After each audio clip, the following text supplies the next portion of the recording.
салом арз мекунам хидмати шумо бинандагони арҷманд, мухлисон ва алоқамандони футзал.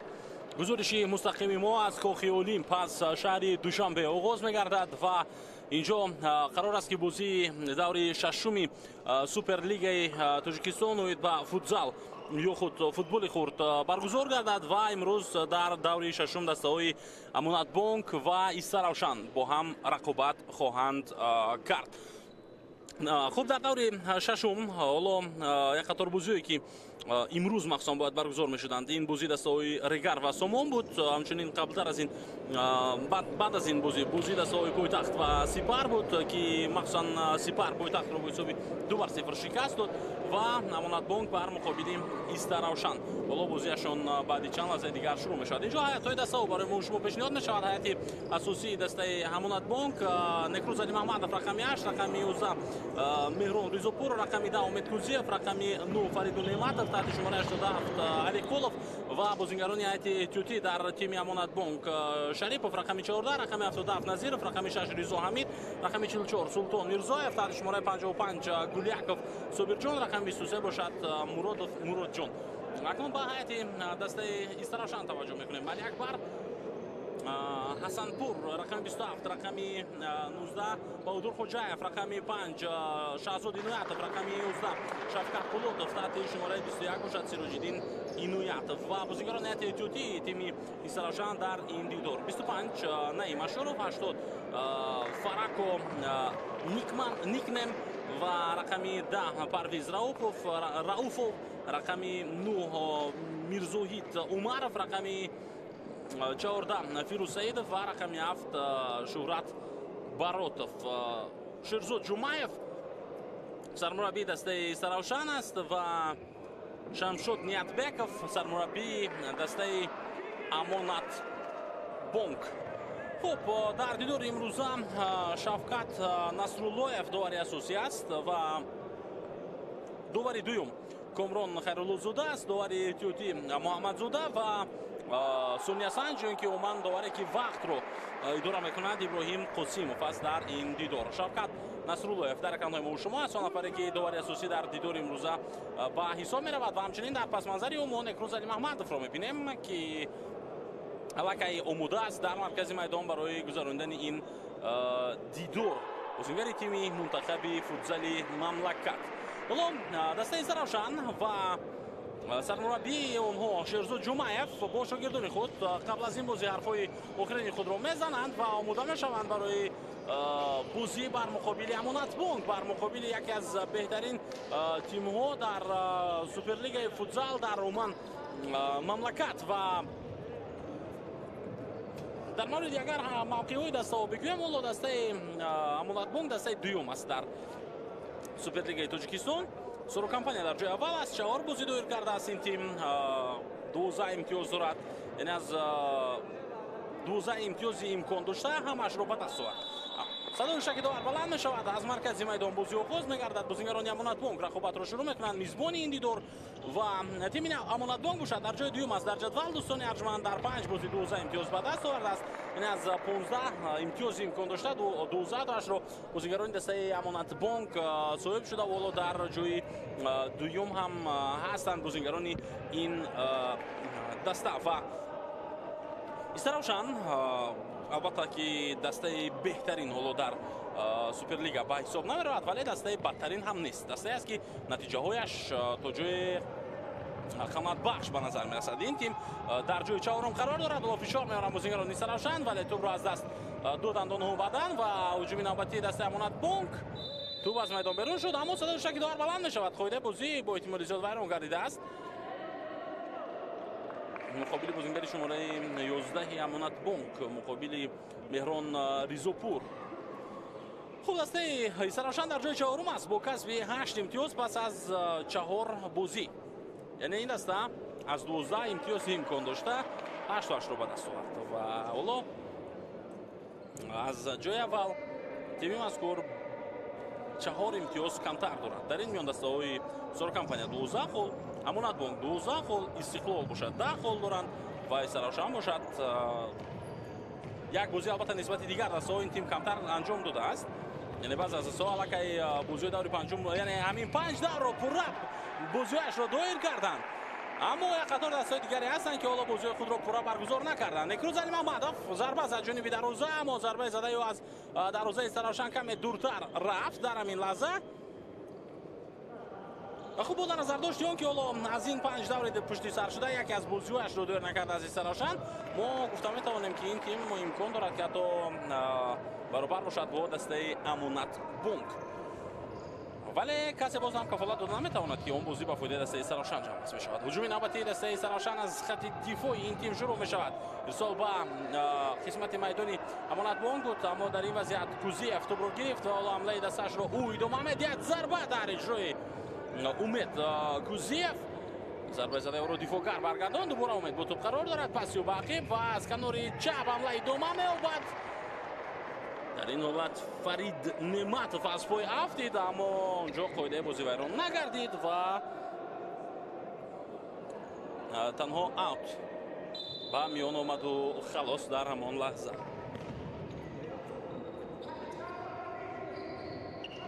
خب در دور ششم یکی از بازی‌های زیباترین از بین دسته‌های سروکمپانیا و استقلال باید که برگزار می‌گردید، اما این بازی با وقت دیگر گذرانده شد به خاطر اونه که دسته استقلال در جام کشوده اروپا حالا اشتراک کرده است در فدراسیون روسیه. ضربه بازیگر سراشان خوب اشتراک کرده است دسته استقلال. ما پیش از همه برای کامیابی می‌خواهیم با این تیم که در خارج کشور فوتزالی مملکت رو نمایندگی کرده است در یک مسابقه و این مسابقه در شهر خیمکی از 21 تا 25 نوامبر با اشتراک 6 دسته برگزار می شود. یکی از آنها دسته استقلال برنده سوپر جام مملکت و حساب می رود. البته هیئت دسته استقلال تا جای قوی هم هست و مخصوصا در هیئت دسته استقلال بودن فیروزبک مرادوف رو ما میتوانیم الهیده قید کنیم در زبان تیم منتخب رو که در جام جهان همگی چند ماه پیشتر در همسایه کشور ما ازبکستان او در قطار بهترین ها بود.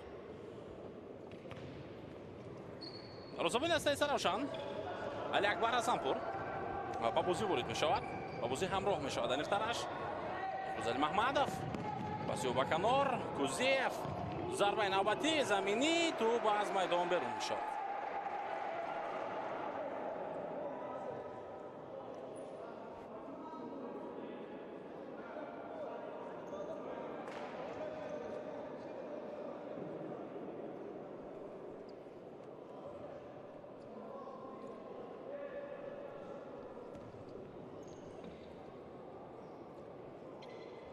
در زبان تیمی سراشان دوباره در حال توپ رو با بازی در آورد و شروع می شود اکنون رقابت از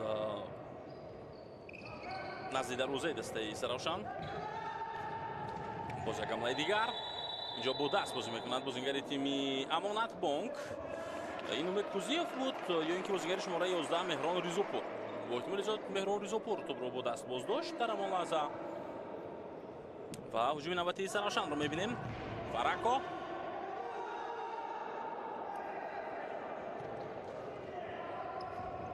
ضربه جانبی دروازه امانت بانک از مسافه بسیار هم دور با عدول خوجایف ضربه زد، اما ضربه زده او از جانب دفاعگر دسته امانت بانک برگردانده شد. نکروز با او فشار آورد در همین لحظه شفقت پولوتوف و به هر حال توپ از میدان بیرون شد و اوت با فایده دسته امانت بانک حالا به میان آمد. توپ باز در آورده می شود. دوباره بازیگران دسته امانت بانک با توپ قرار دارند. کوزیف پاسی او با کنار نکروز محمدov حرکت میکند با مرکز کوزیف. این دو بازیگر تیم منتخب تاجیکستان در هیئت دسته امانت بانک حالا کوشش دارند که رفتی بازی رو از هر دو آنها اداره کنند در چنین وضعیت.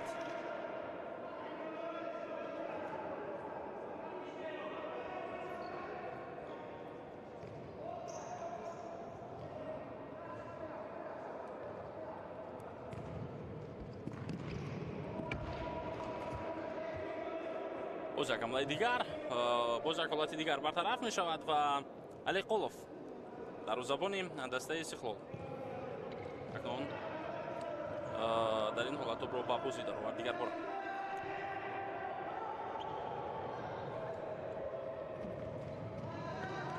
هجوم نوبتی امانت بانک در لحظه اخیر توپ از میدان زده بیرون کرده می شود از طرف شهزاد اینویتوف. بازیگر شماره 5 دسته ایستراوشان.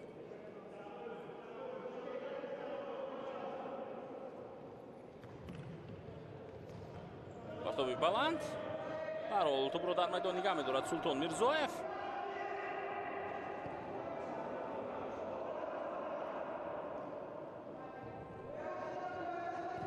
پسی فرید نعمتوف باقی ادامه هجومی دسته امانت بانک رو می‌بینیم. باز یک ضربه سختی دیگر در اجرای صابر غلاموف از مسافه خیلی دور، اما ضربه زده او خب جانبی دروازه راست نرفت.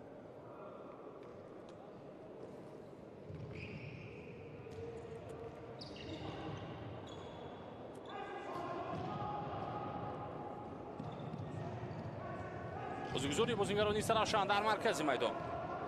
توپ را از دست داد در رفت سازماندهی حمله بهادر خوجایف. یک حمله خوفناکی دیگری امانت بانک و این دفعه سلطان میرزویف در زدن ضربه باز موفق نشد.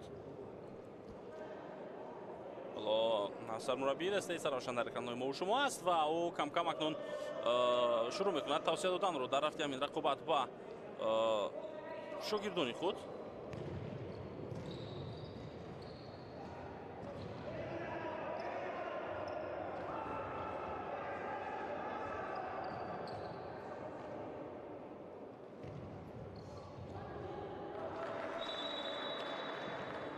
خطر بازیگرانی وضع میشوند در این میان.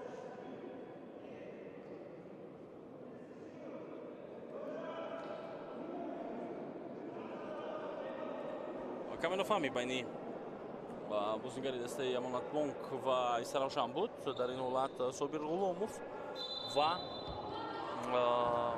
میرزا رؤوف عمرov یک دیگر رو کمی نفهمیدند و حالا همه چیز برقرار می شود. دوباره بازیگران بازی رو ادامه میدن. هجومی دسته ایستراوشان اشتباه میکند بازیگر ایستراوشان و با آسانی توپ را از دست میدهد. ضربه گل اول اکنون در بازی امروزه در دقیقه 6 به میان میآید. شریپوف با زدن گل دست یافت و چقدر اشتباهی دقیق کرد در همین وضعیت لیگیونری دسته ایستراوشان. او باید که هجوم رو ادامه میداد اما برگشت به عقب و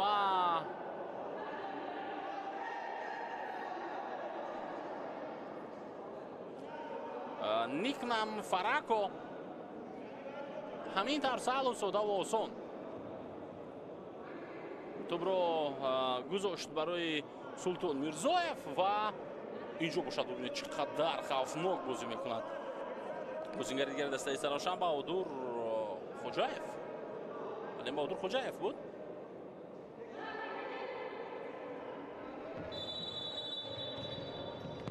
ضربه نوبتی جانبی دروازه ایستراوشان و توپ از میدان بیرون میشود. امانت بانک از هر جهت برتری دارد نسبت به رقیب. ضربه نوبتی سلطان بود دروازه‌بان دسته ایستراوشان اینجا دستش را نجات داد و خودی او یک کمی آسیب هم دید در همین حالت.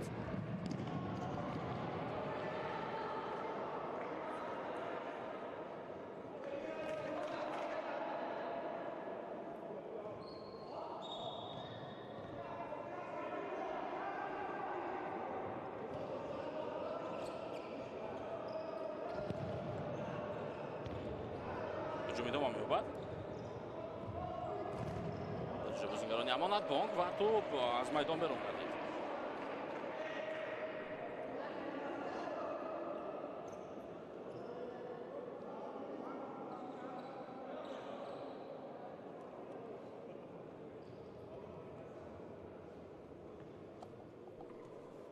امروز در کاخ المپ یک قطار مخلصان هم حضور دارند.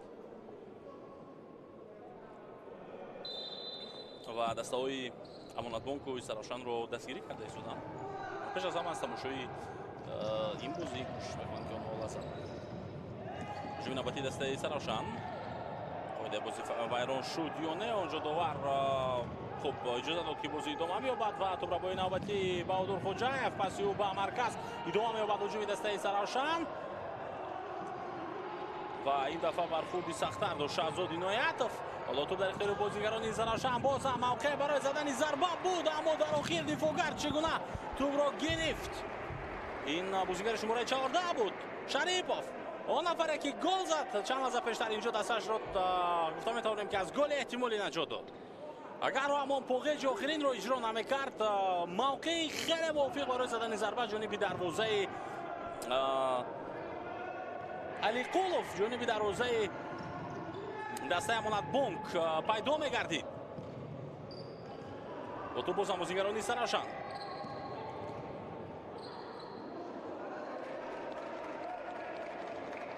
فعال شدن بعد از گل سر دادن بازیگران دسته سراشان خیلی فعال شدن و حتی حمله های خوفناک هم سازمان داده تا اونیسه ایستادن.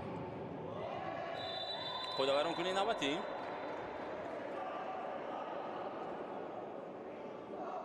خود بازی بر مقابل سلطان میرزویف ویران کرده شد. بله پای خود را گذاشت در همین حالت بهادر خوجایف. شریپوف پس سرعتی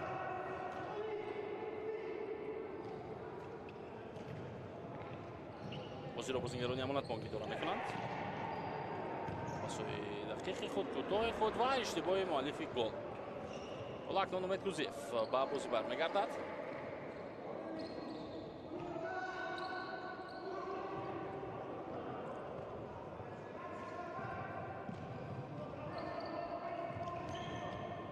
بازیکنان دسته امانتبانک حالا با دفاع گذاشتن و اینجا قاعده بازی ویران کرده می شود از جانب حمید ریزو.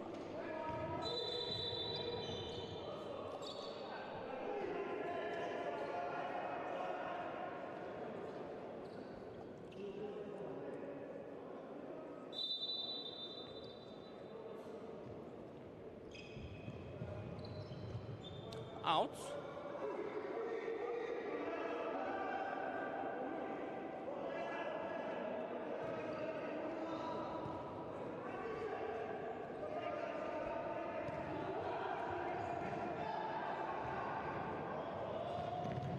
نوبتی امانتبانک و حالتی تا جای باز هم خوفناک بود. این دفعه دروازه‌بان و پیش آمد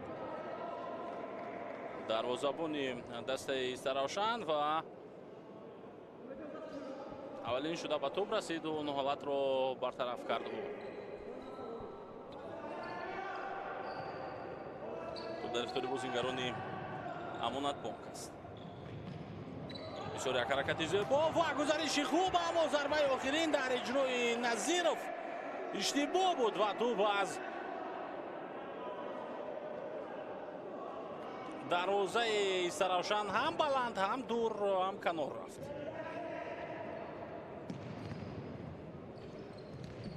سرمربی تیم منتخب تاجیکستان البته تیم فوتزال امروز در این بازی حضور دارند و رفتی بازی رو از کنار مشاهده کرده ایستادند. پیرو وحیدوف اون نفری که با دست پروران خود با شاگردان خود تاریخ فوتزال تاجیک رو رنگین تر کرد و نو کرد.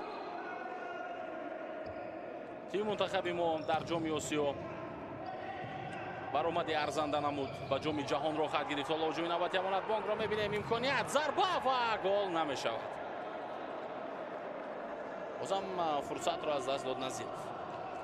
خلاصه در مورد پیرو وحیدوف میگفتیم که چگونه با بچه‌های خود در چمپیونات آسیا در تایلند برآمد کرد و این یک فخر بزرگ بود که تیم ما در قطار 4 دسته بهترین آسیا قرار گرفت اولا و با جام جهان رو خط گرفتیم و چطور اولین بار منتخب تاجیکستان در جام جهان شرکت کرد با قهرمان افریقا با قهرمان اروپا و جهان. ما در یک گروه قرار داشتیم بازی کردیم бо тимҳои мунтахаби Марокаш, Португалия ва ҳамчунин боз як рақиби дигар онҷо мо доштем ки албатта сахттарин ва пурзуртарин мунтахабҳои ҷаҳон буданд ки мо дар як гурӯҳ бо он мунтахабҳо қариб ки баробар ҳатто рақобат карда тавонистем.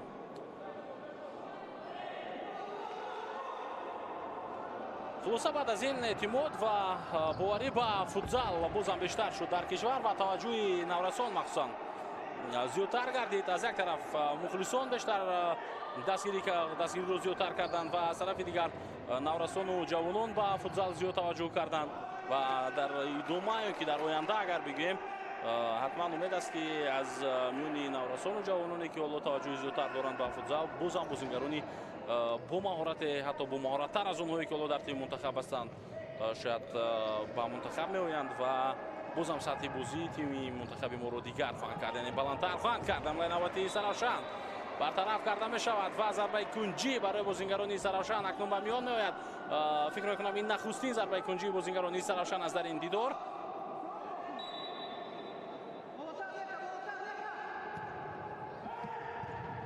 зарба аз марказ ва кӯшиши Сироҷиддин Иноятов баъдан барои задани зарба инҷо ба назар расид, аммо муваффақ нашуданд бозингарони дастаи Саравшан дар ҳамин лаҳза.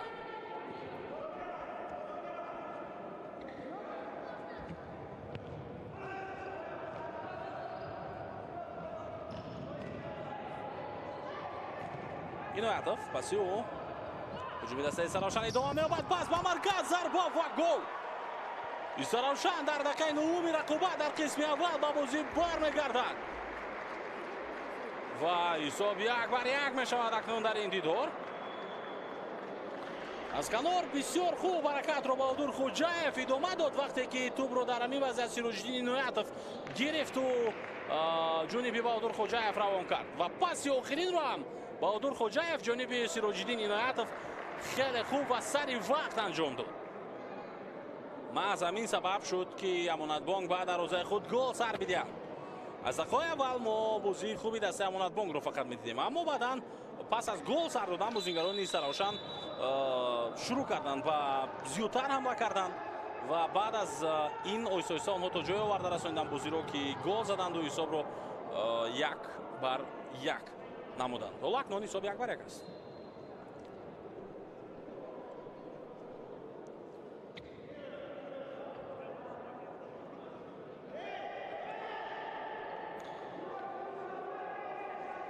умедвор мешавем ки баъди задани гол дастаи Саравшан дубора хомӯш намешавад ва барнамегардад ба ҳамон дифои худ ва ҳамчун дастаи дуюм бозӣ кунад. ба хотире ки дар он сурат бозӣ яктарафа мешавад ва ҷолибияти бозӣ коста мешавад.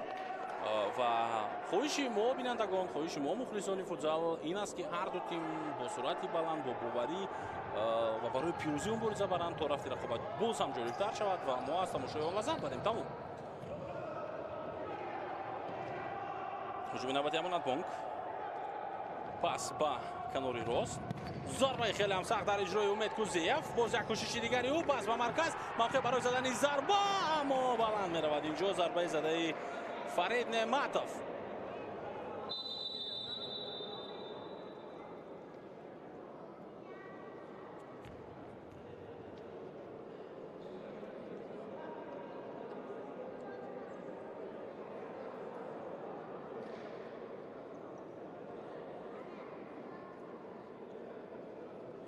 Time out.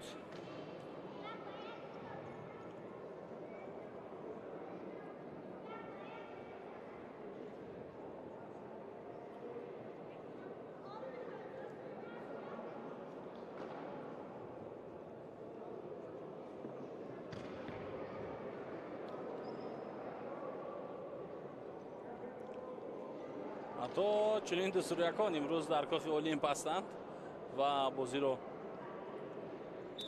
аз наздик тамошо карда истоданд. инҷо вақти муайян шуда ба поён мерасад ва дастаҳо бармегарданд ба майдон.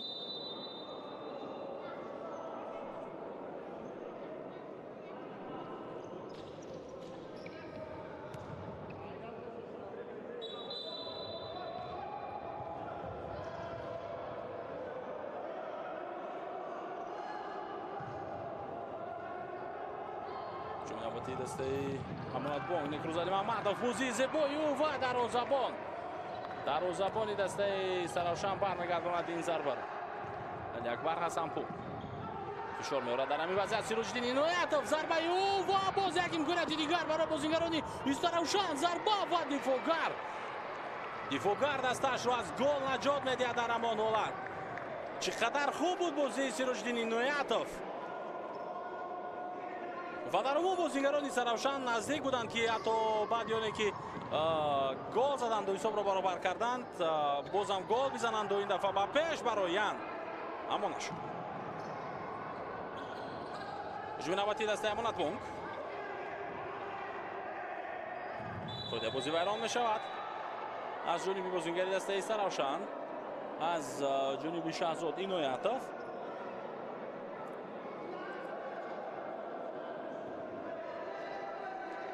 ки қоидаи бозиро вайрон кард? Некрузали Маҳмадов ё ин ки бар муқобили ӯ? он чӣ ки мо дидем қоидаи бозӣ бар муқобили Некрузали Маҳмадов вайрон шуд. чун ки топ дар пои ӯ буд, кӯшиш кард рақибро фиреб бидиҳад ва хеле асабиам ба назар мерасад Некрузали Маҳмадов.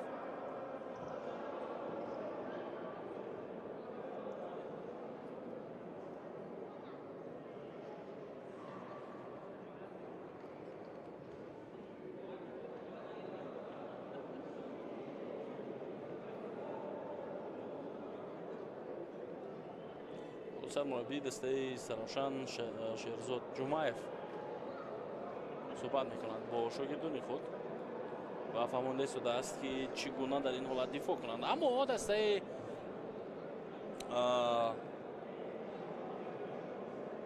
Амонатбонк бошад барои истифода бурдани ҳамин вазъият дурусту бехато ва хуб нақша мекашанд дар ин лаҳза ва он чиро ки қаблан дар мавридаш омодагӣ дида буданд ҳоло ба хотир меоранд ва бармегарданд ба майдон то ин ки ин вазъиятро дуруст истифода баранд.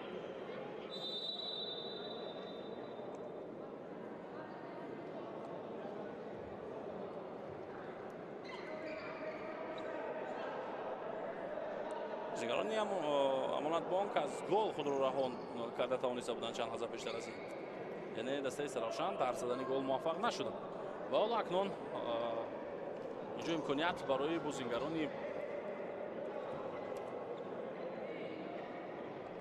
Амонатбонк ба миён меояд. Умед Кузиев паси ӯ зарба наметавонад дуруст зарба зада дар ҳамин вазъият бозингари дастаи Амонатбонк. ин бозингари шумораи 11 Меҳрон Ризопур буд. барҳол аут ба фоидаи Амонатбонк дубора дода мешавад.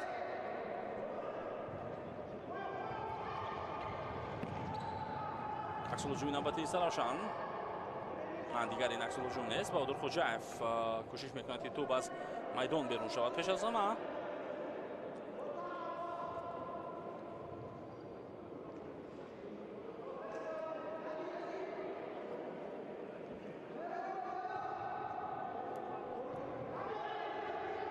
боз як ҳамлаи дигар дарвозабони дастаи Саравшан зарба зад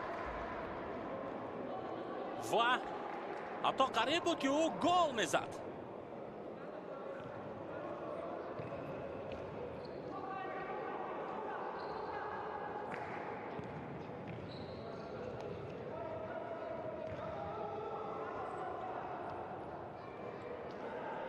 бозингарони дастаи Амонатбонк қарор кард. дар ихтиёри Фарид Неъматов паси ӯ бақӣ тӯб аз майдон берун мешавад.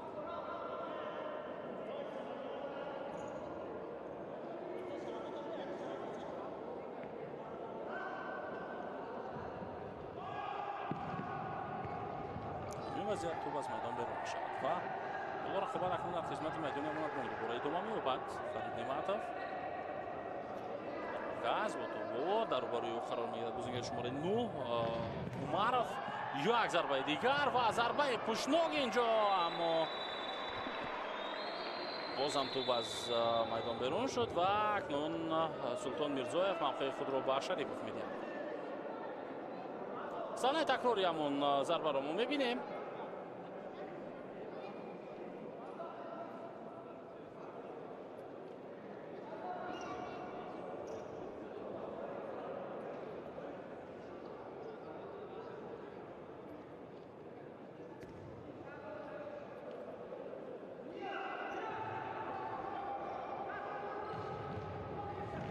نوبتی دسته امانت بانک.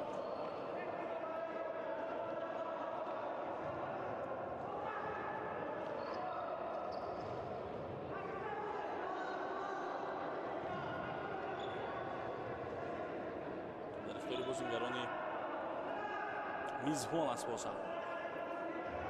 خلاص قسم اول وقت اونقدر زود پشت سر نشده است.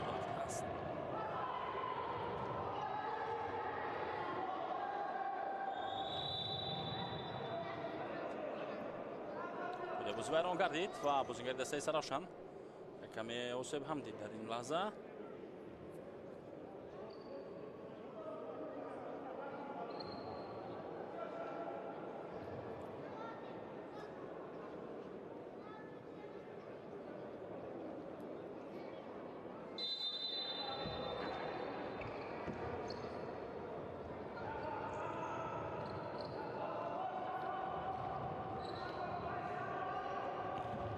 بازیگران دسته سرافشان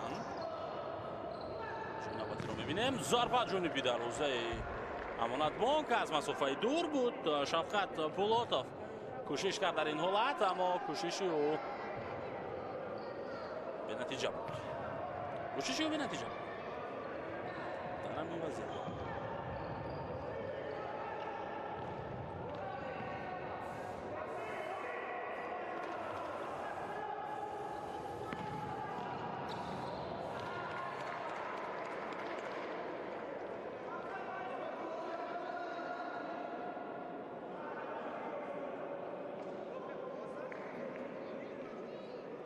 رکان‌های شما قرار داشت در این حالت حمید ریزا لکن از کنج میدان تو با بازی در آورده می شود و اوت با فایده دسته امانت بانک. باز یک ضربه دیگر با تو بازیگران دسته سرافشان عکس الهجوم رو میبینیم یا نه و تا یک امکانات خوب دیگر برای بازیگران امانت بانک با میان میآید.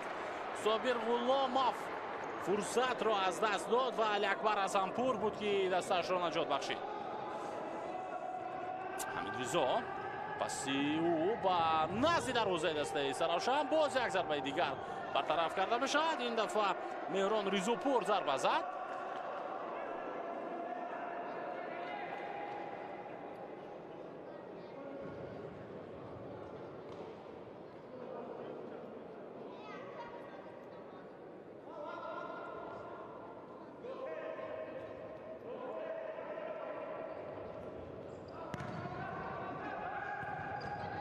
زبانی دسته امانت بانک موقع خود رو از دست داد دوستان ارجمند و این باعث به گل دومی دسته سرافشان می شود.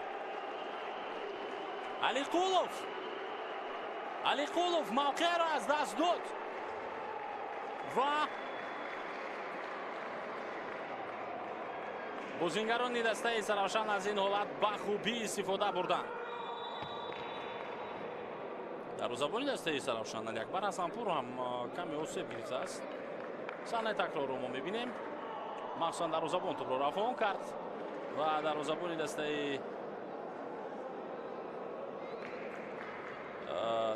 دسته امانت بانک موقع خود رو از دست داد و پیش آمد و نتوانست توپ رو از جریمه زده دور کرد، نتوانست توپ رو به دست خود گرفته و این باعث شد که توپ از دستی او خلاص شود.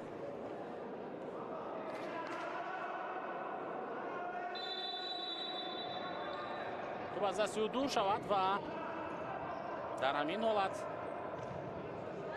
بازیگر دسته سرافشان توپ رو بعد دروازه وارد کرد. اکنون دسته سرافشان کامبک خود رو پررا کرد دوستان عزیز. با این طرح گفتم میتوانیم دسته سرافشان کامبک خود رو در بازی امروزه پررا کرد. چگونه؟ همین طور خیلی ساده. اولا به دروازه خود گل زد دادن، با حساب 1-0 رقیب موندن، بعداً گل زدن، حساب رو 1-1 کردن و حالا باشد گل میزنن، حساب رو 2-1 به فایده خود میکنند و فایده بازی از جانب بازیگر امانت بانک ویران کرده می شود. داور مرکز حتی میتواند که کارت زرد نشان بدهد در این وضعیت. وقتی که از پای افتیده بود مهران ریزوپور رقیب رو زده از پا افتاند.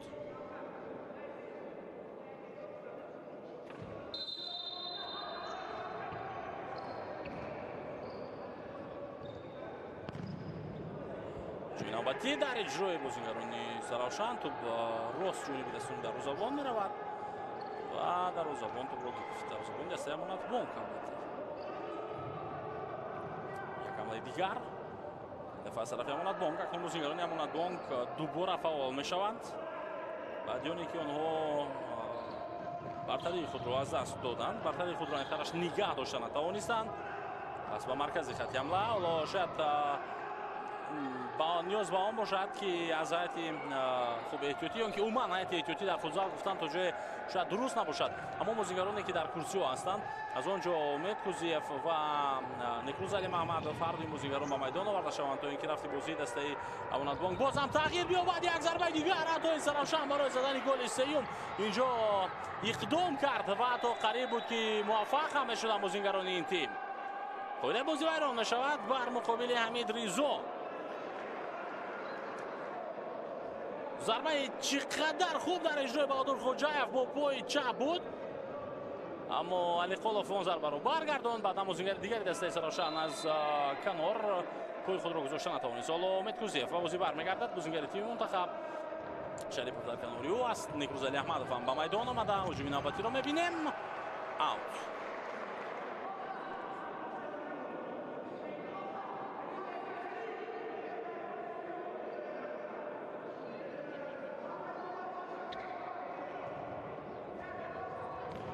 ҳуҷуми навбати дастаи Заравшан. тӯб дар майдон боқӣ намемонад баъди талоши Мирзурав Умаров.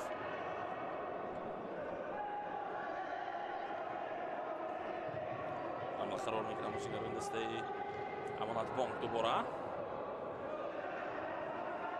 Шарипов ягона голи дастаи Амонатбонкро аз ин бозингар задааст.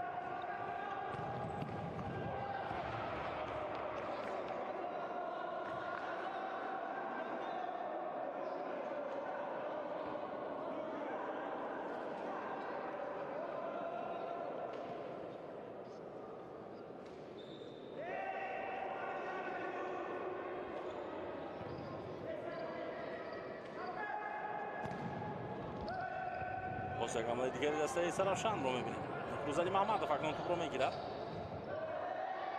аут ё қоидаи бозӣ вайрон шуд? На, инҷо аут гуфта мешавад. дарҳол тӯба бозида оварда шуд. бозигарони дастаи Амонатбонк дигар дар фикри ин нестанд ки чӣ кор кунанд, чӣ гуна вақтро кашоф бидиҳанд, чӣ гуна бозӣ кунанд. онҳо танҳо дар фикри онанд ки чӣ тавр ба ҷаримагоҳи рақибро биёбанд, чӣ тавр зарба бизананд, шояд ҳатто берун аз ҷаримагоҳ, то ин ки ҳисоб баробар шавад дар қисми якуми рақобат.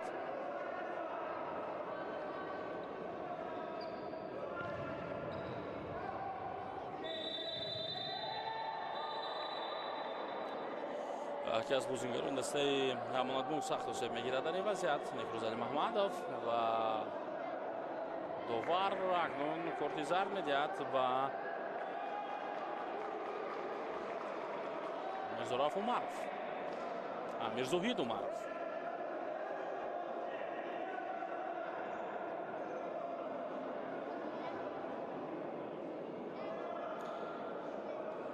از پشت ضربه زد با некрӯз Али Маҳмадов. میرزوҳид Умаров اکنون به این ضربه جریمه توجه میکنه.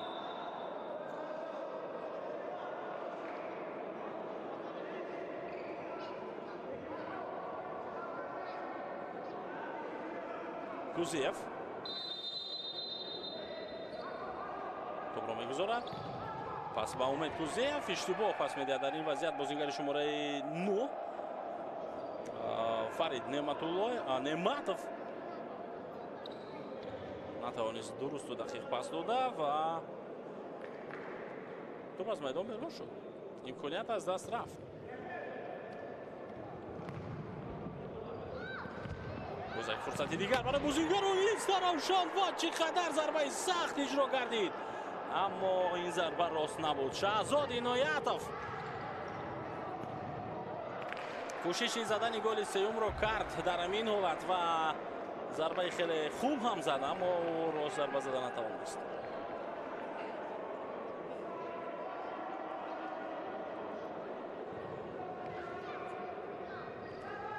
Али Маҳмадов ҳаракати ба марказ. зарбаи навбатӣ дар иҷрои ӯ хеле сахт бо суръат, аммо ҷониби дарвоза намеравад. бозам тӯб حالا در قسم یکم دقیقه 18 بازی است که ادامه دارد. شهرزاد جمعیف سرمربی دسته سرافشان نگران هم هست از بازی شاگردان خود و او اینجا حرف خوب خیلی سخت شدید حرف زده ایستاده است و به سبب هم نبوده است دوستان ارجمند. او کمبودی های شاگردان خود را میدید و اکنون اشتباه خود را در این حالت فرید نعمتوف جبران میکند با یک ضربه خوب توپ را به دروازه سرافشان وارد کرد این بازیگر و حساب را 2-2 کرد. فرید نعمتوف که من فریدون نعمتوف فریب داد در همین حالت. او فریب داد شهرزاد عنایتوف را و اول هم به سمت راست حرکت کرد بعد هم به چپ و با پای چپ ضربه زد. جوی جوابی دسته سرافشان و در قسم اول وقت است برای بازی کردن برای زدن گل. باز یک حمله دیگر در اجرای امانت بانک و دروازه‌بان علی اکبر حسنپور. دروازه‌بان دسته سرافشان به پیش آمد و از دست پای امید کوزیف توپ را زده از میدان بیرون کرد.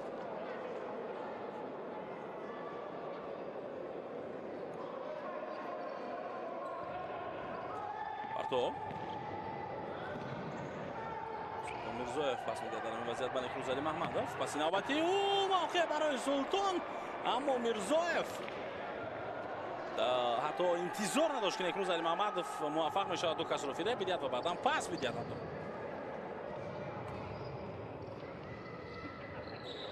دور خوجایف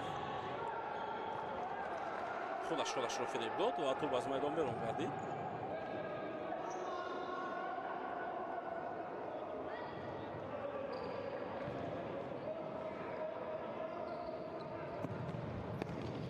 ضربه زمینی نچندان سخت.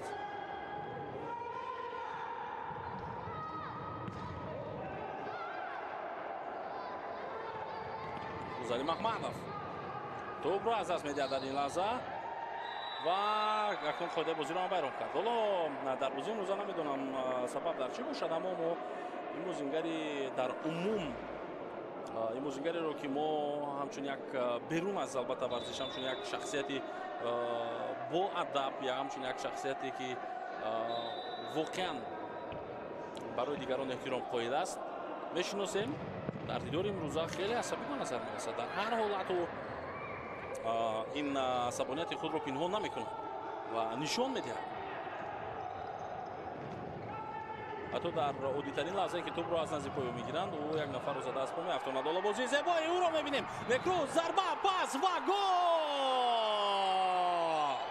حساب 3-2 میشود. حالا در قسم اول بازیگران امانت بانک اولا به پیش برآمدن بعدا گل سر دادن عقیب ماندن برابر شدن و دوباره به پیش میبرند. سلطان میرزویف گل زد اما از همه کاری اساسی رو نکروز علی محمدوف در همین لحظه انجام داد. ببینید او چگونه فریب داد. ما از کارگردان خواهش میکنیم که از لحظه قبلتر نشان میدهد که چگونه بازیگر شماره 5 رو فریب داد بعدا بازیگر شماره 11 شوکت پولادوف رو فریب داد و پس داد به سلطان میرزویف. حالا با مخلصان خود با عائله خود عموما به همه آن نزدیکانی که او را از طریق تلویزیونی فوتبال تماشا کرده ایستادند بعد از گل زدن و نزد تجدید نواربرداری میآید و اشاره میکند و میگوید که من همه شما را دوست میدارم و این گل برای شما بود. آخرین دقیقه در قسم یکم شروع می شود. بازیگران سرافشان نشان دادن در بازی امروزه مخصوصا در همین قسم اول که آنها قادرند برای حتی غلبه بازی کنند و این چیز قدرتشان میرسد. حالا اکنون بعد باز هم با فقط یک تو باقی موندن میبینیم که چگونه عکس العمل نشان میدن و چگونه بازیگران این تیم برای زدن گلی که حساب را برابر میکنه تلاش خواهند کرد. دروازه‌بان دسته سرافشان در موقع خود نبود. علی اکبر حسنپور فیضعلی سردارов رو حالا میبینیم بینندگان ارجمند بازیگر تیم منتخب تاجیکستان رو که نامی او در خطار بهترین بازیگران آسیا هم بود و در سگانه بهترین های آسیا قرار گرفت. فیضعلی سردارov در سال 2024 افتخار футзали Тоҷикистон аст. Файзали Сарбуров дар хатори дигар бозингароне ки ҳастанд. инҷо зарбаи кунҷи ба миён меояд. 2 сония боқӣ мондан то поёни рақобат ва ин охирин шонси бозингарони Исаравшан аст. ҳоло Розабон ҳам дар ҷаримагоҳ аст. Одур зарбаи ӯ ту ба дарвозабон мерасад ва довар чӣ кор мекунад? Корти зар.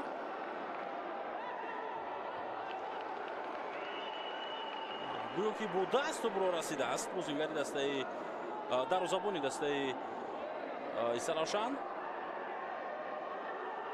мешояд ба хотири кадом як қоидавайронкунӣ ба ӯ корти зар буд.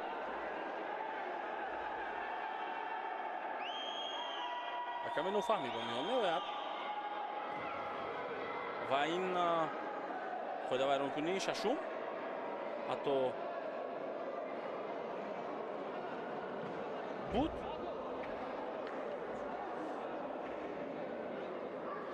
мо интизор мешавем ки чӣ мешавад. инҷо фикр мекунам қисми якум ба поён расид бо ҳамин. бале нимаи аввал тамом мешавад. Дӯстони арҷманд бо ҳисоби 3-2 ба фоидаи дастаи Амонатбонк ва каме интизор мешавем, каме истироҳат мекунем ва қисми дуюми ин бозии зеборо бо ҳам хоҳем дид.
бинандагони арҷманд, мо ба қисми дуюми бозии дастаҳои Амонатбонк ва Истаравшан бармегардем.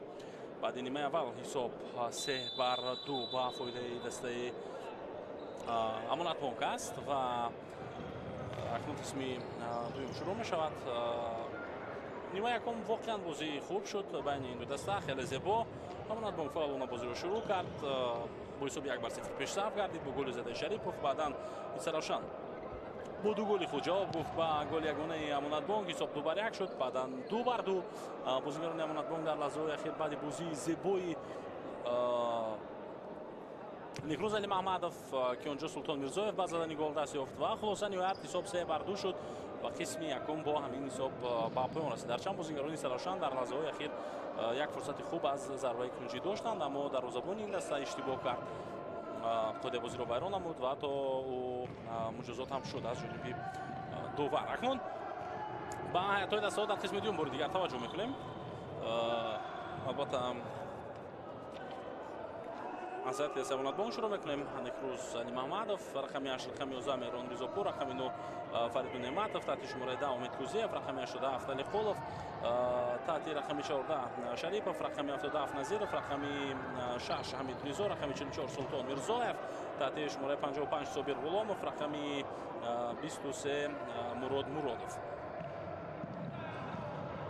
ҳуҷуми дастаи Амонатбонк ва як зарба тӯб аз дарвозаи Истаравшан дуртар меравад. ҳаяти дастаи Истаравшан 27 дар 1 бар Ҳасанпур, 19 Баҳодур Хоҷаев, 5 Шаҳзод Иноятов, рақами 11 Шафқат Пулотов, рақами 21 Сироҷиддин Иноятов, рақами 25 Наим Ашуров, рақами 80 Фарако, рақами 10 Парвиз Расулов, рақами 10 Мирзоҳид Умаров, рақами 14 Фирӯз Саидов ва рақами 7 Шуҳрат Баротов. бозии домо меёбад. бозигарони дастаи Амонатбонк бозам бо тӯб қарор доранд. паси Шарипов Бақиб. ҳоло прессинги баланди бозигарони Истаравшан натиҷа медиҳад ва онҳо тӯбро ба ихтиёри худ бармегардонанд дар ҳамин лаҳза.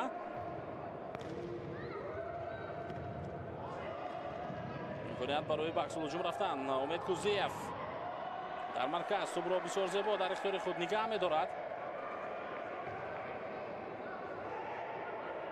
ва мебинем ки чӣ гуна ин ҳамла ба поён мерасад. зарбаи сахти Фаридун Неъматов, аммо зарбаи задаи ӯро Али Акбар Ҳасанпур бармегардонад ва эҳсосоти худро ҳам нишон медиҳад Ҳасанпур дар ҳамин вазъият баъди баргардонидани ин зарба. ҳуҷуми навбатии дастаи Истаравшан аз марказ имкон барои задани зарба ва бисёр як зарбаи сахт ҳам мезанад Шаҳзод Иноятов. зарбаи задаи ӯро Али Қолов дар дарвоза баргардонида тавонист. ҳоло зарбаи кунҷӣ аст ба фоидаи бозигарони Истаравшан. хеле сахт ва хеле дақиқ хато буд ин зарба.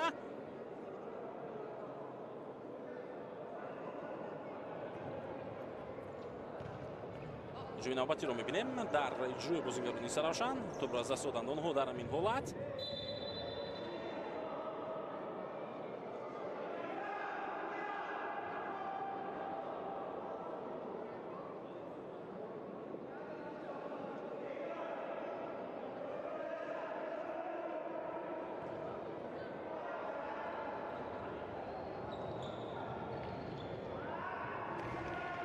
кӯшиши дигари бозигарони Амонатбонк бенатиҷа ба поён расид ин ҳамла ҳам. мо зарбаи навбатиро мебинем аз маркази майдон ва аксҳамлаи дастаи Истаравшан идома меёбад. дӯстони арҷманд аз марказ ва инҷо дар иҷрои пас Шаҳзод иштибоҳ кард. бале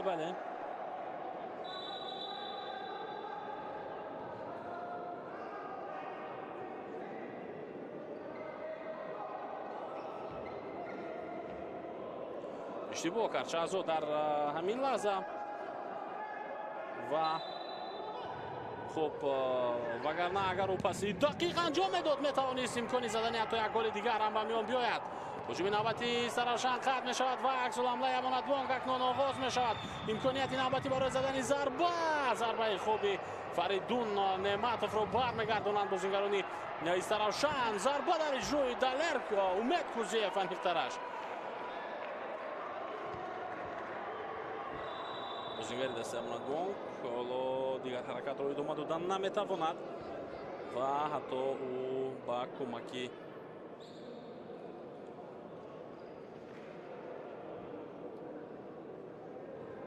دکتران نیاز دارد با احتمال زیاد.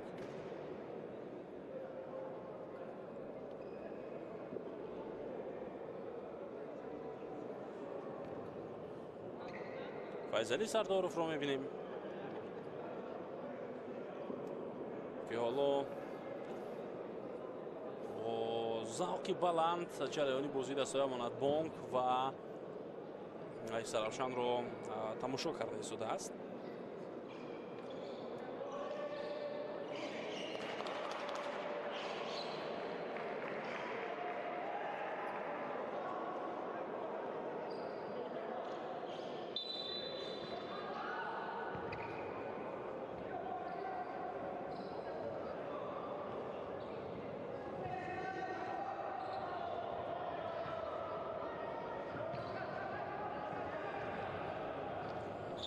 بازی دوام میبرد اکنون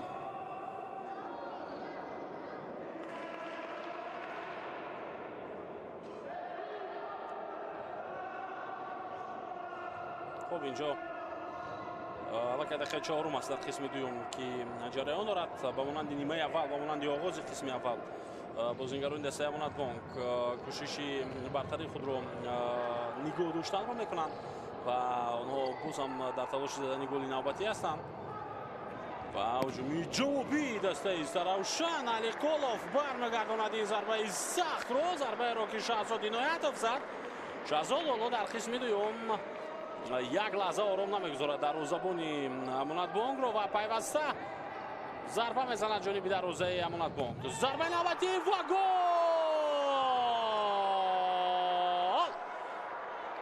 میرزای دوماروف با زدن گل دست می‌یابد. در دقیقه چهارم رقابت پسی که از مرکز میدان انجام داده شد خیلی زیبا بود. بله ما این رو هم باید قید کنیم. صحنه تکرار رو میبینیم از کنج میدان. اولا پس با عدور خوجایف و حتی چنین به نظر رسید که از مرکز میدان اینجا ضربه اجرا کرده است، اما نه، ما دیدیم که پس بود راست دقیق به خطا به نزد میرزای دوماروف و میرزای دوماروف رو توپ رو به دروازه وارد کرد. حساب 3-3 در بازی بین دستای امانت بانک و سرافشان در دور ششم سوپرلیگ تاجیکستان اوید با فوتزال.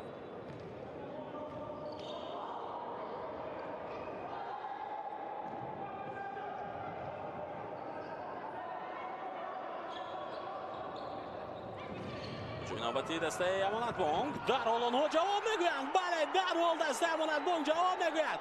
این تیم عادت دارد، این تیم عادت دارد به اینکه از رقیب بیشتر باشد. در یک هجوم سلطان میرزایف بعدی دستش گل سر دادن با زدن گل دست می‌یابد و دروازه‌بان دسته امانت بانک اعتراض میکند و داور چی رو اعتراض میکند و برای چی این رو شاید کارگردان تواند برای مشمول نشان بدهد. اما ما حالا گل رو میبینیم. نیکروز علی محمدوف از کنار بازی کرده. اینجا شاید اشاره به آن باشد که توپ از پای نیکروز علی محمدوف از میدان بیرون شده است، اما نه، در نزد چشمان داور نیکروز علی محمدوف در کنار یک نفر رو فریب داد و به مرکز حرکت کرد. 4-3 می شود حساب.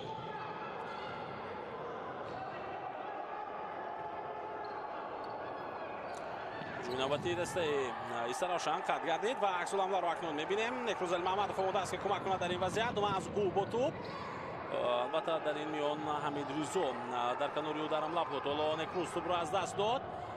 هجومی دسته سرافشان پس با مرکز حمید ریزو توپ رو برمیگرداند.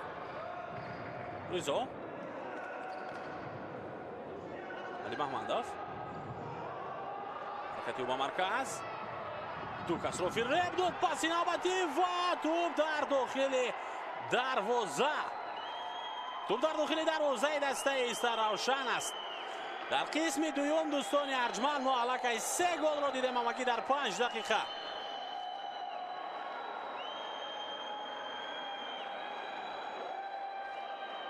نیکروز علی محمدوف ҳамаи ҳайати дастаи Саравшанро қариб ки гузашт ва баъдан тӯбро равон кард.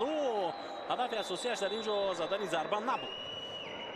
аз суръати тӯб маълум буд ки ӯ мехост пас бидиҳад, аммо дарвозабон тӯбро гирифта натавонист ва ҳисоб тағйир ёфт. акнун аввалин бор дар бозии имрӯза як даста бо фарқати 2 гол ба пеш мебарояд ва ин ҳам дастаи амонатбонк аст.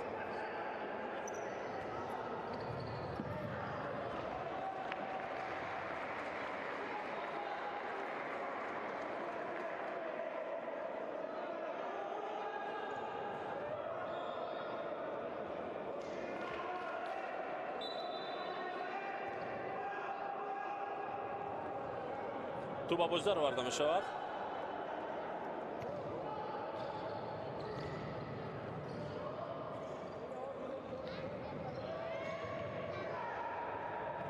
جویناوتی سراوشان خیلی برای بودور خوجایف ضربه او و میکروزعلی محمدov برمیگردند.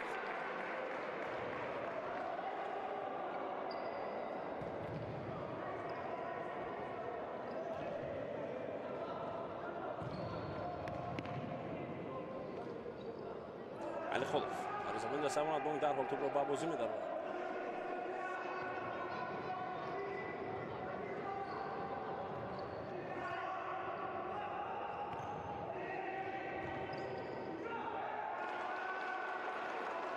иштибоҳ кард дар ин ҳолат бозингари дастаи амонатбонк ва ҳоло зарбаи кунҷӣ ба фоидаи бозингарони Саравшан.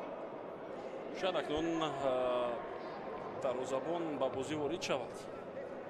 дарвозабони дастаи Саравшан шояд то бозингари панҷум ба бозӣ варда шавад.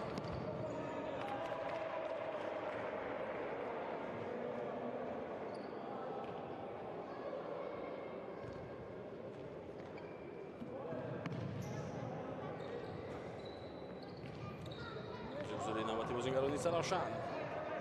ҳамид ризо пас ёба Некрузали Маҳмадов. ҳоло Некрузали Маҳмадов аз канори чап ҳуҷумҳои дастаи амонатбонкро пурра худаш таҳти назорат дорад.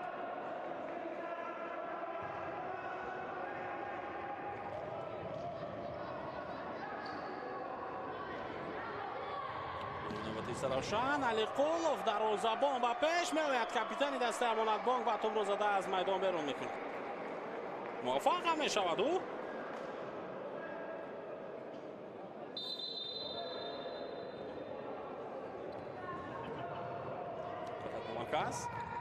буз як зарбаи дигар.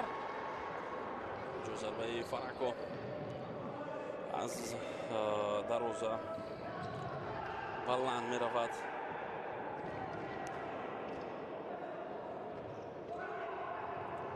тӯбро навбати бозингарони дастаи амонатбонк. Некруз пас медиҳад ва зарба дар иҷрои Собир Ғуломов мехост аз болои сари дарвозабон тӯбро гузаронад, аммо нашуд. баъдан Некрузали Маҳмадов як зарбаи дигар зад ва инҷо ӯ аз майдон акнун гирифта мешавад. ба ҷои ӯ ба бозӣ омад Фардун Неъматов. агар фикр мекунам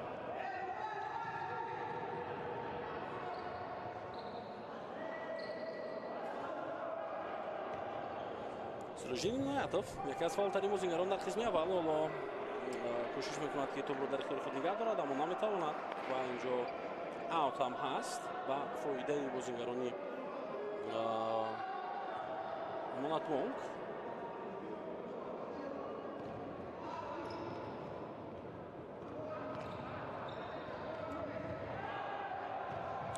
ҷӯйнавбатиро мебинем.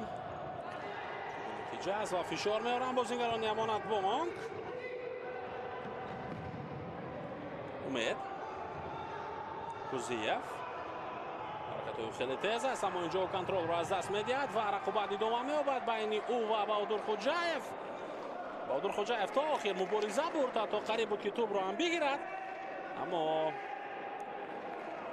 дар лаҳзаи охир муваффақ нашуд.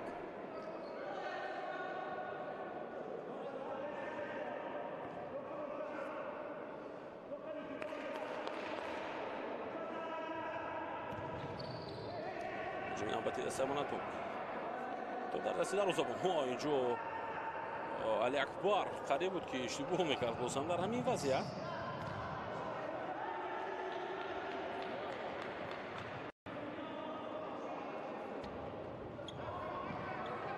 умед Кузиев پاسی او به مرکز. فریدون توپ رو از دست داد. عکس الهجوم رو میبینیم. سیروجدین اینایتوف میتواند توپ رو در اختیار خود نگه دارد. اینایتوف در احاطه سه نفر تو، اما شفقت پولاتوف بعدا توپ رو از دست داد. فریدون در حمله قرار دارد. پاسی او به کنار. موقع برای زدن ضربه نیست و از این موقع عطا میشود گل زد، ولی دروازه‌بان برمیگرداند. در همین حالت توپ رو در جایی که نظیرف میخواست توپ رو به دروازه وارد کرد.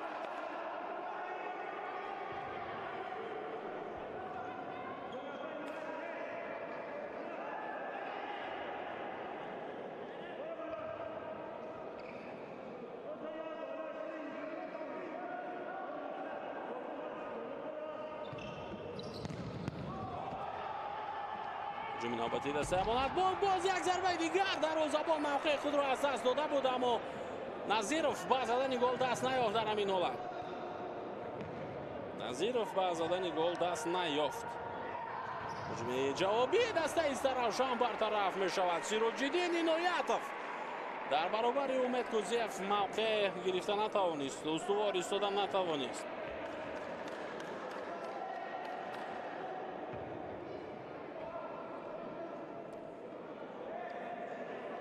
اینجا ضربه کنجی هست با فایده بازیکن دسته ایستراشان. شفقت پولاتوف توپ رو با بازیکن آورد و قریب بود که علی قولوف توپ رو میگرفت، اما فریدون نعمتوف با او این اجازه را نداد. عکس الهجوم نوبتی دسته امانت بانک. فرصت برای حتی گل ششم.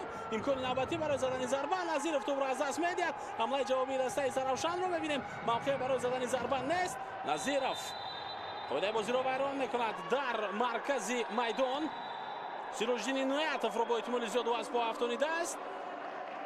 کارت زرد با شریپوف داده شده از جانب داور.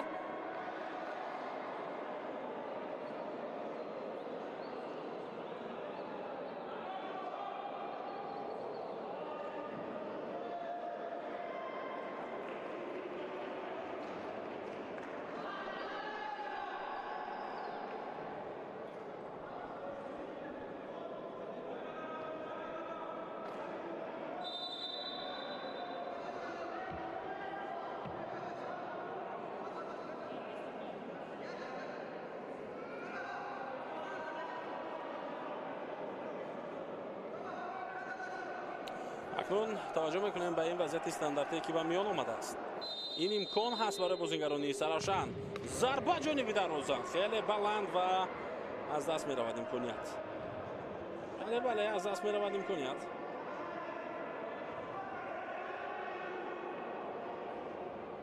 байравоидов рафти бозиро тамошо дорад.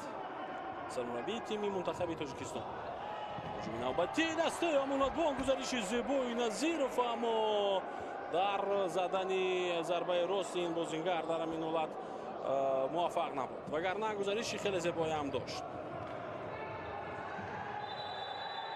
қоидаи бозӣ бозам вайрон мешавад. ин дафъа аз ҷониби Собир Ғуломов.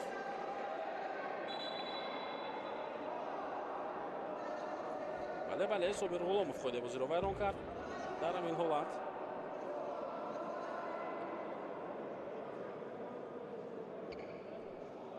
довар Шавкат Насруллоев ҳоло акнун зарбаи ҷербаи таъин мекунад.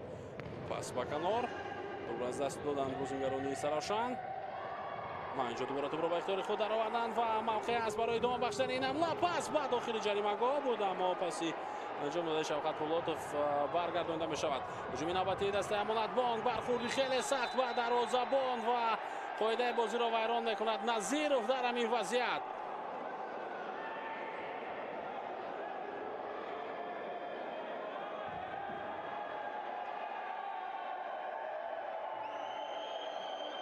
саҳнаи такрорро мебинем. Назиров тӯбро қабул кард, хост дарвозабонро фиреб бидиҳад. бо даст барои дарвозабон зад магар. холоса расиш ба дарвозабони дастаи Саравшан буд ва духтури дастам ба кӯмаки ӯ меояд.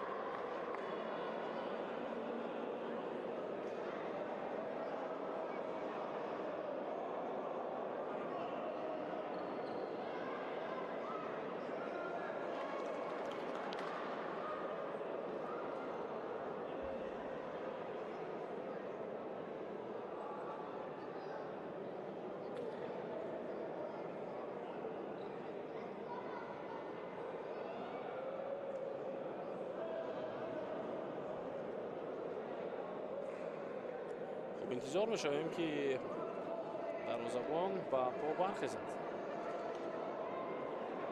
ولو تقریبا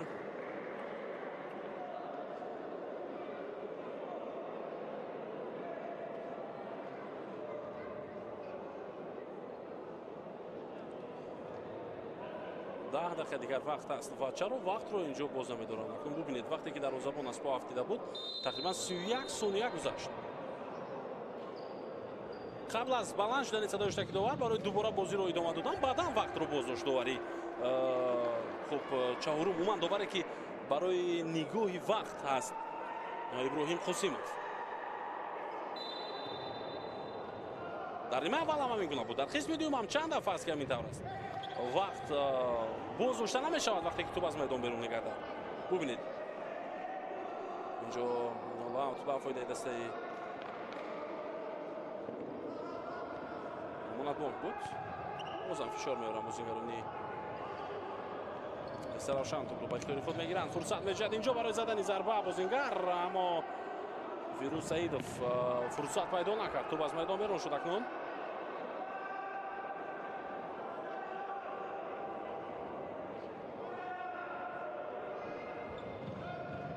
Фаридун Немадов ба сӯи бахиб. Фирӯзали Маҳмадов бозам ба майдон ворид гаштааст.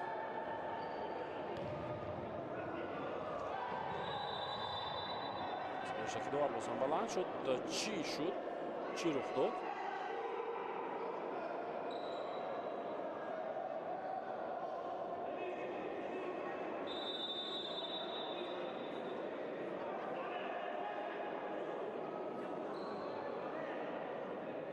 тӯб ба дасти Шарипов расидааст. ба дасти бозингари дастаи Монатбонк.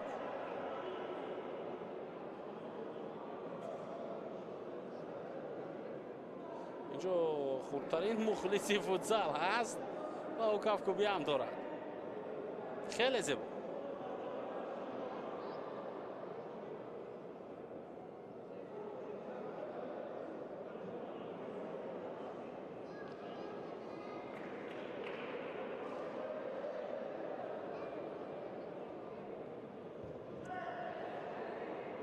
хуб ҳоло акнун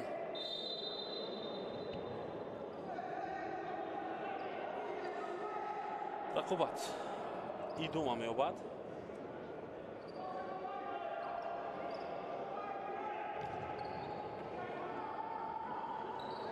тӯб дар ихтиёри бозингарони Равшан.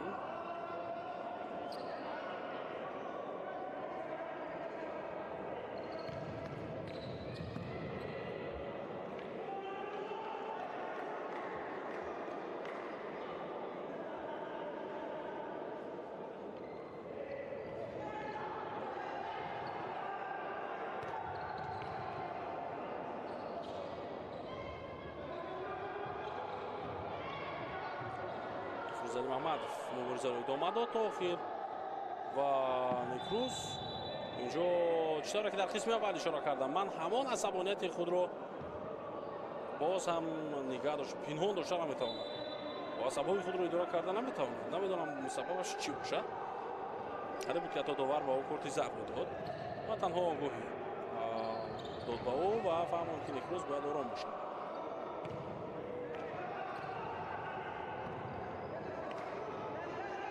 идома меёбад. бозам аут. бубинед инҷо аут аст вале вақт боз дошта намешавад. қариб ки 5 сония пушти сар шуда рамон монад. навбати ро Некрузали Маҳмадов идома медиҳад. Афтону Хезону ба ҳамла меравад ва тӯб аз майдон берун шуд баъди зарбаи.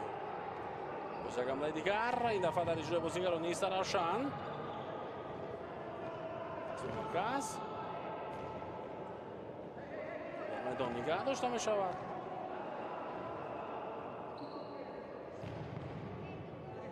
ва акнун тӯб аз майдон берун гардид. зарбаи кунҷӣ ба фоидаи бозингарони Равшан. иштибоҳ мекунад дар иҷрои пас дар ҳамин вазъият Шаҳзод Иноятов ва Некрузали Маҳмадов бо суръати баланд бозам дар ҳуҷум қарор дошт. ин дафъа توپ زده از میدان بیرون کرده می شود و قاعده بازی ویران شده است بر مقابل نیکروز علی محمدوف. اما هر دو بازیگر چنین به نظر می رسد که آسیب گرفتند.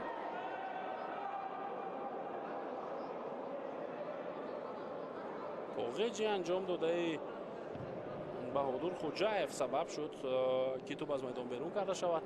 اما بازیگران در این میان کمی آسیب هم دیدند.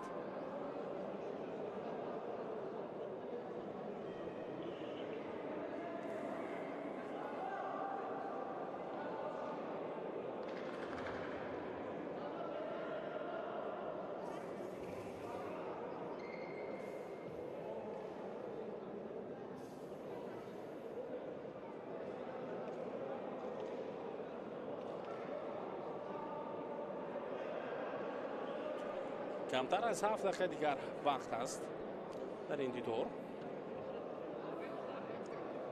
و ببینیم در این 7 دقیقه بازیگران سرافشان برای برابر کردن حساب موفق میشوند یا بانک این برتری خود رو نگاه می‌دارد و به پیروزی میرسد. اگر سرافشان غلبه کند، اگر خوب منظم غلبه کند، پس با کسب 15 امتیاز این تیم تا صدرنشین می شود. بخاطر که در این دور دسته سارو کمپانی پیشرفت مسابقه بازی نخواهد کرد. بازی آن دسته بر مقابل تیم استقلال از در دور ششم و این بازی موقوف گذاشته شد و خوب منظم باشد به جای اول میبرد. اما اگر سرافشان برگردد و سرافشان پیروز شود، پس شمار امتیازهای سرافشان، همانند بانک و سارو کمپانی برای یک مدت معین برابر خواهد بود. 11 امتیاز خواهد داشت دسته سرافشان و اونها 12 امتیاز، یعنی با فقط یک امتیاز نزدیک می شود به همانند بانک و به خوب سارو کمپانی دسته سرافشان اگر امروز موفق شود، اگر امروز پیروز گردد این دسته.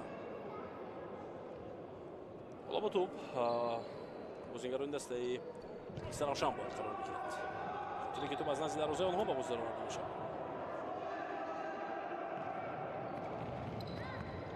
و یک حالت خیلی خوفناک نزدیک به گل. قریب بود که بازیگران سرافشان به زدن گل دست می‌یافتند، اما علی خلوف در این وضعیت توانست توپ را از میدان بیرون کند. پس به مرکز گذاری نوبتی بازیگران سرافشان، توپ از میدان بیرون می‌گردد.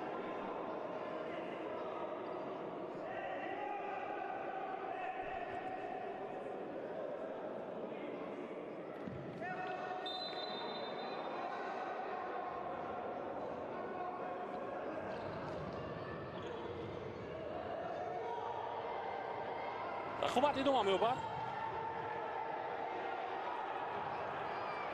هجوم نوبتی دسته امانت بانک و اینجا صدای شکیدار بلند می‌شود، یعنی توپ از میدان بیرون گردیده است. حالا کمی نوفهمی به میان می‌آید.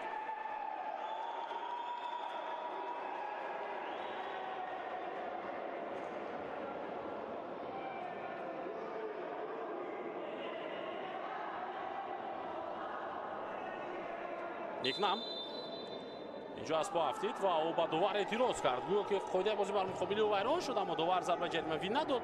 به این خاطر اعتراض کرد و دوباره با او کارت زرد داد در ادامه. روی این اعتراضش و لیگنری دسته سرافشان کارت زرد داد.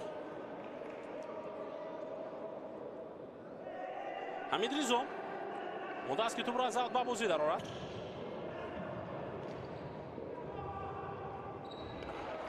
قریب بود که توپ رو نظیروف در میدان نگه می داشت.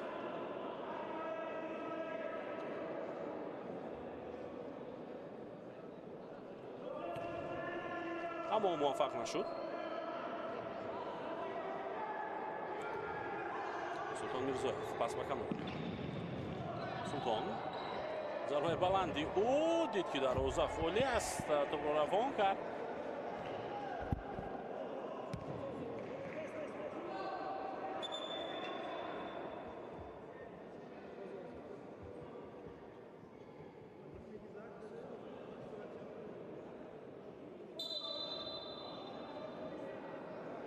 اکنون رقابتی دوام می‌یابد.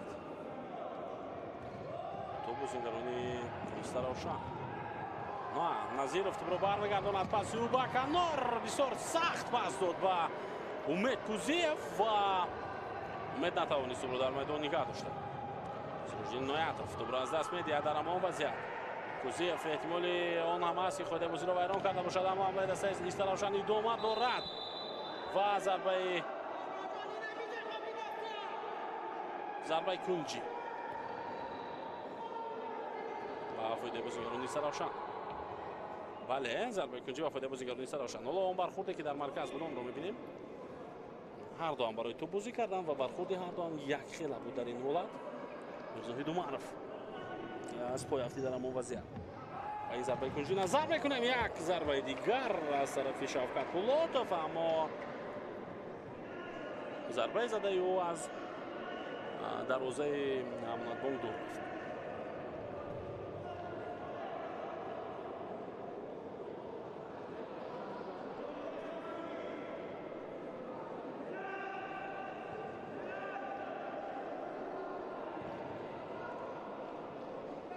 خب ادامه می‌یابد. 5 دقیقه دیگر تا پایان بازی وقت هست. هجوم نوبتی رو می‌بینیم. دروازه‌بان علی اکبر حسنپور با پیش آمد و توانست اینجا توپ رو از میدان زده بیرون کند.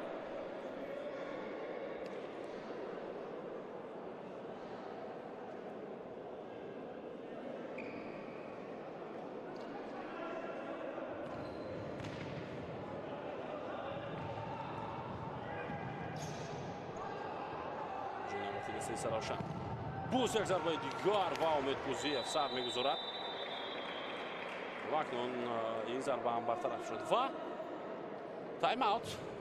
اینجا تایم اوت گرفته می شود از جانب یک از این مربیان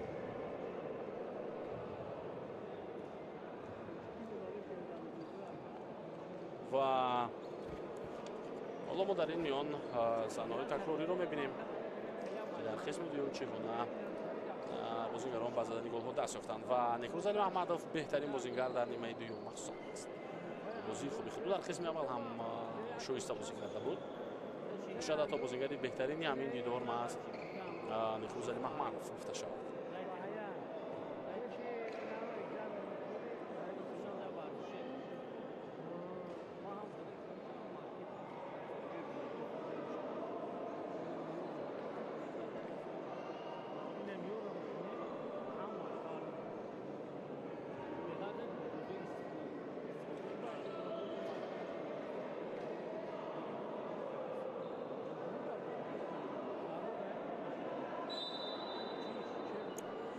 وقت به پایان میرسد. حالا بازیگران با میدان دعوت کرده میشوند دوباره.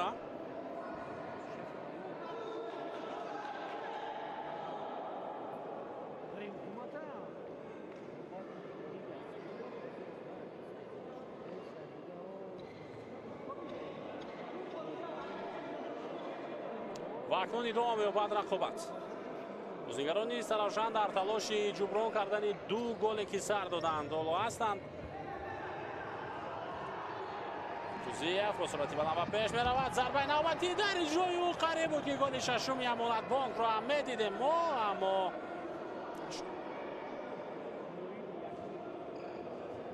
کم خطا ضربه زدیم بازیگر عادل خوجایف توپ را برگرداند در این حالت صابر غلاموف.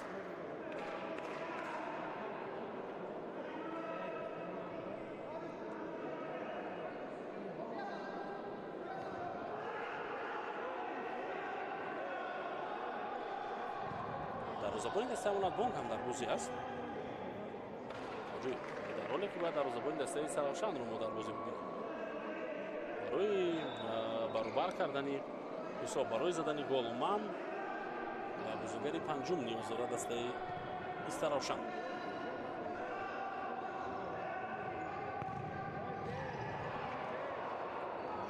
بازیگران استراوشان حمله ادامه می‌یابد و اینجا پاس داده می‌شود یا نه؟ پاس بله انجام شد، اما توپ از میدان بیرون گردیده بود. علی قلوف این رو دید. دروازه‌بان دسته امانت بانک کوزیف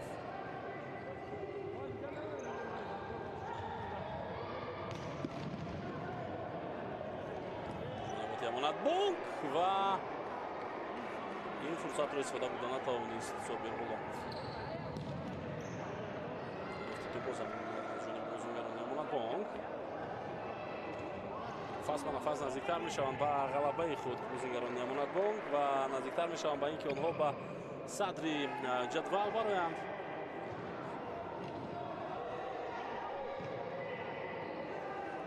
Шарипов бас бои ӯ аз майдон берун мешавад.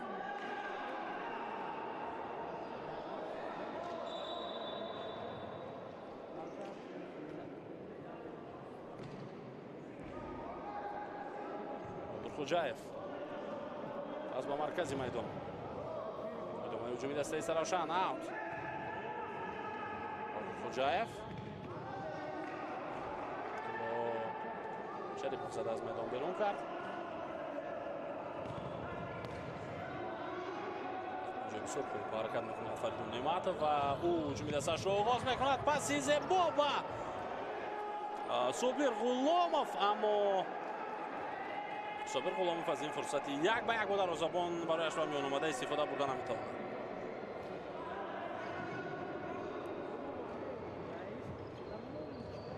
дар навбати дастаи амонат бонк пеш аз ҳама бозингарони амонат бонк барои гузаштани вақт инҷо бозӣ мекунанд. акун барои гузаштани вақт албатта ба нафи онҳост. дар маркази майдон Умед Кузиев тӯбро мегирад. ҳуҷуми навбати дастаи амонат бонк зарба дар иҷрои Кузиев, аммо бозам натавонистим бозингар аз ин фурсат истифода бурда.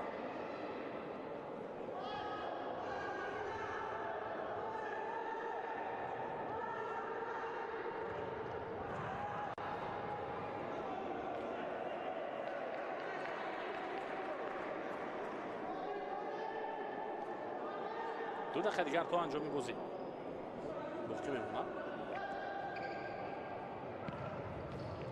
бозам дар ҳамла бозингарони амонат бонк ҳастанд ва зарбаи навбати Некрӯз Али Маҳмадов.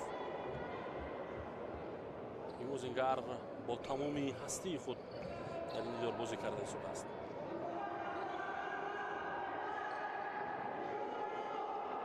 Сироҷиддин Иноятов ду кас ба ӯ фишор меоранд. бозингар тӯбро аз даст дод. Шарипов пас ба марказ идомаи ҳуҷумро мебинем. имконият барои Собир Ғуломов, аммо Алиакбар тӯбро гирифт дар ҳамон ҳолат. паси ӯ ва идомаи ҳуҷуми дастаи Саравшан пас ба канор ва тӯб дар ҷаримагоҳ дар дасти Али Қулов.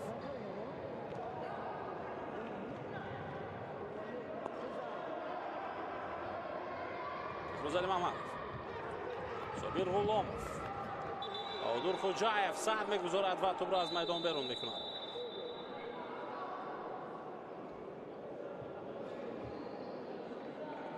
дарвозабони дастаи Саравшан ҳоло дар замин хоб буд ва Баҳодур Хӯҷаев ҳам. аммо инҷо тайм-аут аст.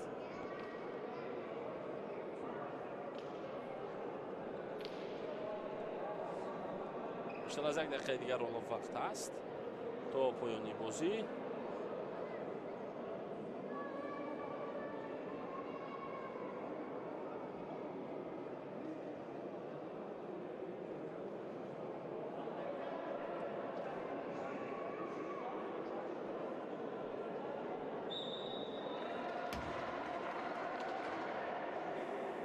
бозингарон бармегарданд ба майдон.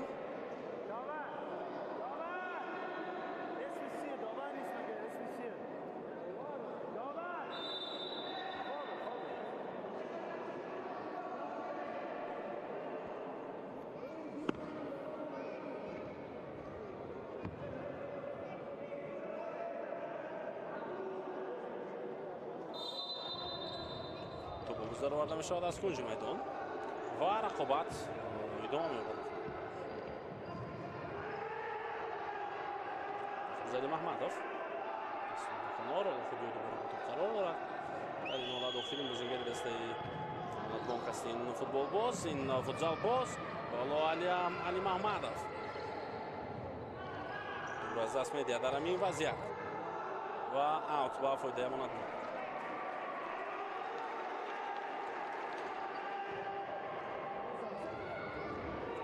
بازم تو باز میدان برون می‌گردد.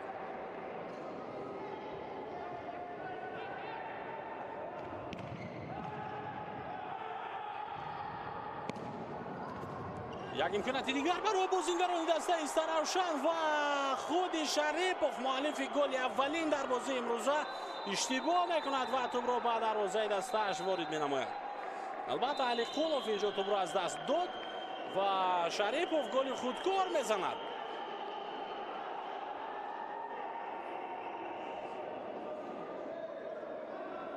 پنج بر 4 می شود حساب. تقریبا 30 ثانیه دیگر باقی مانده زمان تا پایان این رقابت.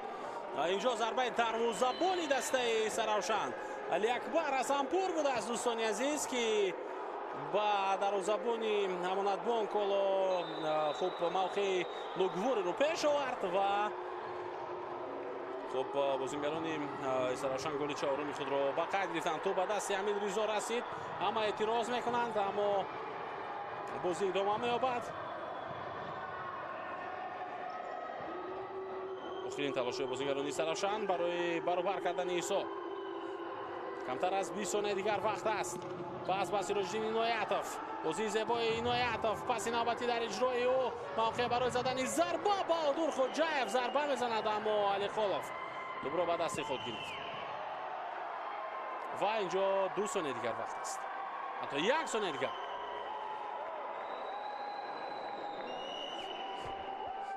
با همین اکنون احتمال زیاد به پیروزی رسید دسته امانت بانک و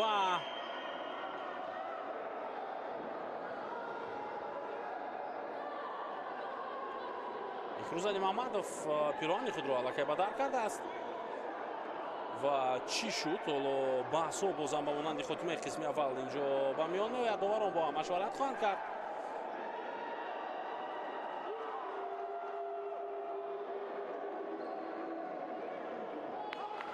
برای پیراهن خود را به در کردن به فیروز علی محمدوف کارت زرد نشان داده می شود. این هم با فکر میکنم با اون خاطر این کارو کرد این بازیگر که فکر کرد که بازی با پایان رسیده است، اما نه.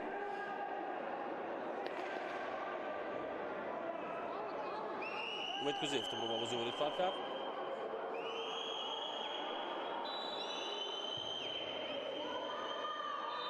و با همین تمام دوستان ارجمند بازی بین دسته‌های امانت بانک و سرافشان در کاخ المپ با پایان میرسد با حساب 5 بر 4 و بازیگران دسته امانت بانک به پیروزی میرسند. خب با این غلبه اکنون شماره امتیازهای این دسته به 15 میرسد و با کسب 15 امتیاز صدر نشین جدول است. این تیم برخورد بین بازیگران به میان میآید. البته در چنین بازی‌های سخت و حساس این گونه حالت‌های عادی و معمولی بوده میتوانند. و اینجا ما گزارش خود را به پایان میرسانیم. من اینامدین احمدزاد بودم شورای این گزارش با جمع همکارانی تکنیکی هم و تا دیدارهای دیگر با شما خیر خوش میکنم. خیر و روزی پرچم دولتی جمهوری تاجیکستان به یک شما مبارک باشد.